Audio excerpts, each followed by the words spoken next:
ఇప్పుడు మూసి సుందరీకరణ పేరుతోటి అక్కడ కూడా ఇల్లు కూలగొడుతున్నారు. వాళ్ళు 40-50 ఏళ్ళ నుంచి ఉన్నాం, 30 ఏళ్ళ నుంచి ఉన్నాం అది అని చెప్తున్నారు.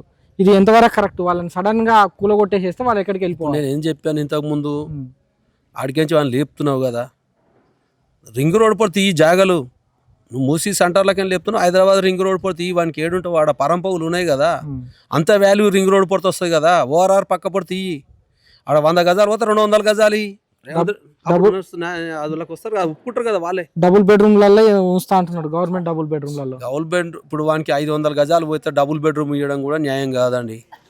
500 గజాలు ఉందనుకో, వానికి 1000 గజాలు లేకపోతే ఎవడో నీ లీడర్ ఒక టీఆర్ఎస్ ఓడో, బీజేపీ ఓడో, కాంగ్రెస్ ఓడో కబ్జా చేస్తాడు కదా.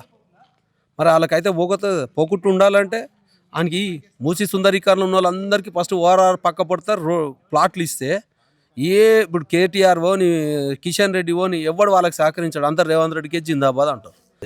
ఇప్పుడు మూసి సుందరీకరణ పేరుతోటి అక్కడ కూడా ఇల్లు కూలగొడుతున్నారు. వాళ్ళు 40-50 ఏళ్ళ నుంచి ఉన్నాం, 30 ఏళ్ళ నుంచి ఉన్నాం అది అని చెప్తున్నారు.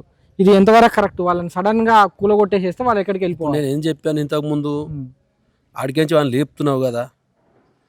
రింగ్ రోడ్ పడితే ఈ జాగలు నువ్వు మూసీ సెంటర్లకని లేపుతున్నావు. హైదరాబాద్ రింగ్ రోడ్ పడితే వానికి ఏడుంటావు, ఆడ పరంపవులు ఉన్నాయి కదా, అంత వాల్యూ రింగ్ రోడ్ పడితే వస్తుంది కదా. ఓఆర్ఆర్ పక్క పడితే ఆడ 100 గజాలు పోతే 200 గజాలు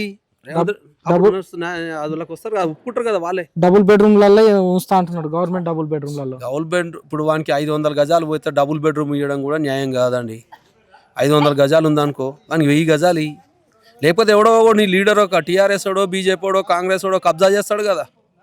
మరి వాళ్ళకైతే పోగొట్టు ఉండాలంటే ఆయనకి మూసి సుందరీకరణ ఉన్న వాళ్ళందరికీ ఫస్ట్ ఓఆర్ఆర్ పక్క పడతారు, ప్లాట్లు ఇస్తే ఇప్పుడు కేటీఆర్ ఓని, కిషన్ రెడ్డి ఓని ఎవడు వాళ్ళకి సహకరించాడు. అందరు రేవంత్ రెడ్డికి జిందాబాద్ అంటారు.